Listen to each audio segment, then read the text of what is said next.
tell us about your winery?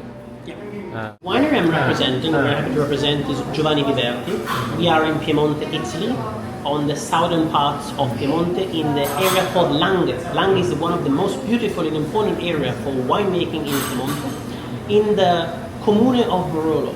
So Ba롤lo로 is three things. It is a name of a city, it's the name of a wine, and the name of a production area. And the winery started not as a winery but as a family restaurant in 1896 when the first generation Biberetti family bought this inn called the Buonpadre, Good Father, which is also the name of our flagship wine. And in the 1920s they started to make a wine from Ba롤lo로. And this wine, which has still the original blend that we used to do, was used to serve at the family table, at the restaurant, as a house wine, as a table wine. Only after we started our journey as winemakers. Okay, thank you. Can you explain the white? And Yes. I'm very impressed in the Chardonnay, but Timor-Rosso is very special. Yes, Very perry. yes, So can you explain absolutely, which? with pleasure. Yes. So let's start with the Chardonnay, right? So Chardonnay Rinato. Very important, first of all, to look at the label, because the label of the wine is actually the design of the restaurant, which is still open and up and running today in Ba롤lo로. Rinato means reborn. So what is this? It's a new style of Chardonnay by Claudio Biberti. The family used to produce a Chardonnay in the 1980s, and it was a very international Chardonnay with a lot of oak. When Claudio started to work in the winery in 2004, after a few years, he started to have a different approach for the wine. He wanted a wine which was more stylistic, because more territorial, because the wine was very international. It was a lot of toasted oak, a lot of richness. So he stopped to make the Chardonnay his father used to make. He replanted the vineyards, gaining more acidity and less alcohol. And he started to make the wine fermented in acacia oak barrels. Very important, the oak barrel used is untoasted. So you do not have that sweetness, vanilla, that heavily toasted notes that some Chardonnay have. So it's a new approach, a rinato, reborn approach on the wine. Spends about a year in oak barrels. It is the only Chardonnay made in the commune of Ba롤lo로. Weekly batonnage for about 1 year, and then in a bottle. The first vintage was 2018, and it's a beautiful Chardonnay that in time gives a lot of Burgundian notes when it ages, like Saint-Aubin or Rouy. Yes. Whereas now we're talking about Timor-Rosso. Timor-Rosso is absolutely another beast, another wine, another story. Timor-Rosso is really the terroir-driven grape. We are in Colli Tortonesi, so Colli Tortonesi are about 1 hour drive from Ba롤lo로, more on the western side of Piemonte. 30 kilometers down on a straight line, we have Genova, we have the Mediterranean Sea, we have Liguria, Cinque Terre, Portofino, beautiful cities that all of us possibly know that are in Italy, that have been to. And Timor-Rosso is a wine that has two great characteristics. One characteristic is the soil, and one is the grape. So the grape gives you great petrol and Riesling notes when it ages. So the nose. So Timor-Rosso has two great characteristics, as we were saying. The nose, when it ages, beautiful petrol notes, reminds you of a beautiful German Riesling from the Rheingau, from the Mosel. And the palate, saltiness, and a great acidity. The saltiness is really given by the terroir and by the sea breeze from the seaside that really goes into the vineyards, because the vineyards are planted north to south, so all the sea breeze really goes through that. Really, that is something which is a great a key point of Timor-Rosso. Timor-Rosso is often referred as a white Ba롤lo로, very important, great structure. One of the few great whites, not only of Italy, but of the world, that do not need oak aging to showcase its potential. This bottle only so stainless steel, but it's a bottle that you can sell her for 15-20 years easily. Oh, Yes. wow, good, very good. So, okay, beside the white, main our Ba롤로로, Yes. and I like lamella, Gemella. gemella, Yeah. because it's very good for pairing pasta. Absolutely. Yeah. Yes.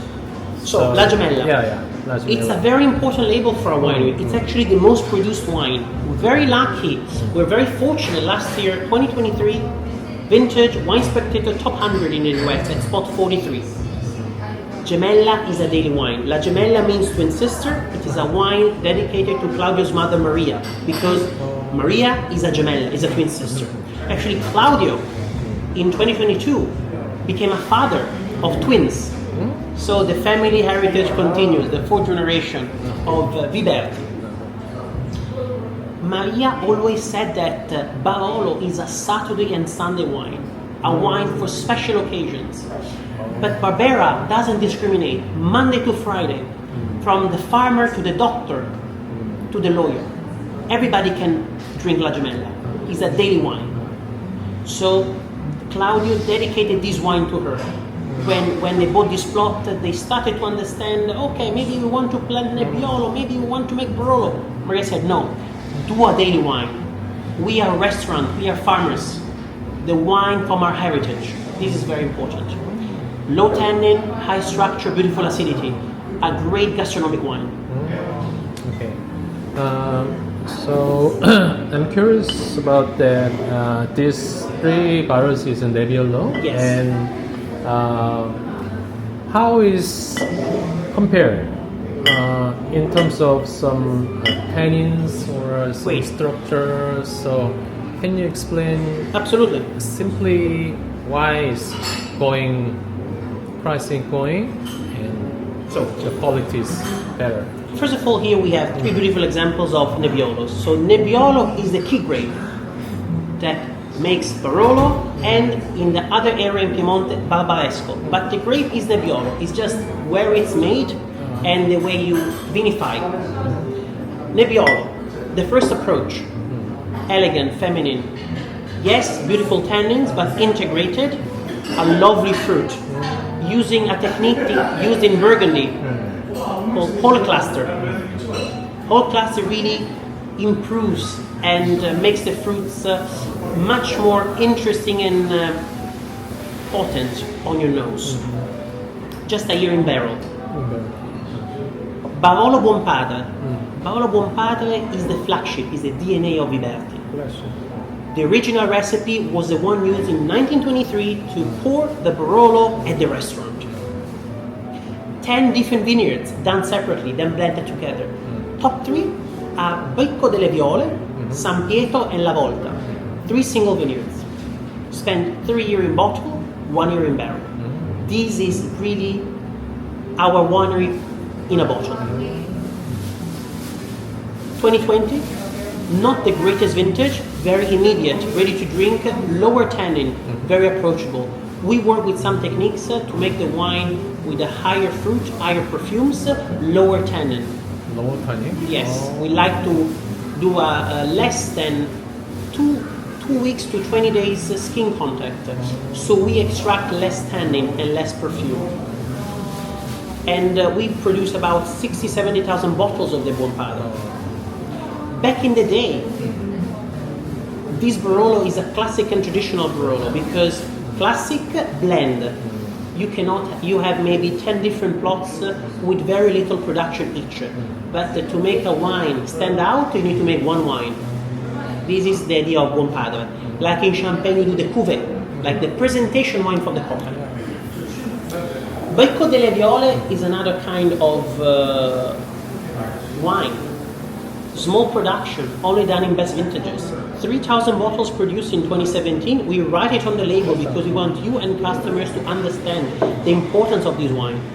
The most important wine we make, high altitude, about 480-90 meters, very fresh.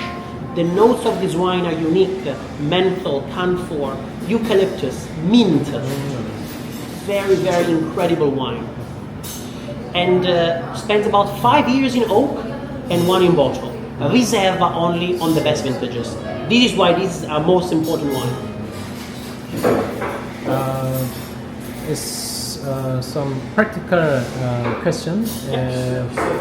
So Ba롤로 is very tannic and acidic high. Yes. So how to handle to make taste better, like decanting or breathing open 1 Absolutely. hour? With regard to decanting, there is 2 schools of thought. One is to decant old wines or to decant young wines. In my opinion, what I do is I like to decant young wines. I like to decant young wines because you sort of open up the wines faster, you remove the harshness, the tannicity. But old wines, I prefer to open in advance or to open and enjoy slowly. Even if it's closed, you enjoy the wine slowly, and the wine opens and develops on your palate. You have more emotions, you have more sort of a thinking process, a better thinking process for the wine. And also, decanting old wine, sometimes you cut the lifespan a lot because you give them a lot of oxygen at one time. Some wines are very delicate.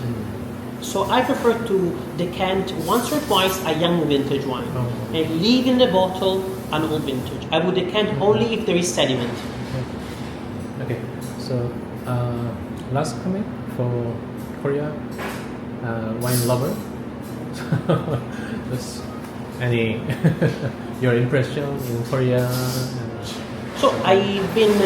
This is my second visit to Seoul, and last visit I also went to Busan. Quite love how Korea is very modern, very technologically advanced, and very contemporary. And given by the quality of the food, the restaurants, and the wine, is a great potential for our winery. We're very much present, thanks to Vanguard in Korea. It's one of our biggest Asian markets, thanks to the team. And I'm so excited that wines like Timorasso, which are not so heavily publicized nowadays in the world, really got a great feedback from Korean market, because the Korean way of drinking is very modern and up to date. So the Korean drinkers is a new generation of drinkers, and so but they're both able to enjoy a classic Barolo or a Timorasso or a beautiful Chardonnay. This is very important for their approach to selling the wine and making them our ambassadors, our pillars overseas to promote our winery. Okay, thank you. 감사합니다.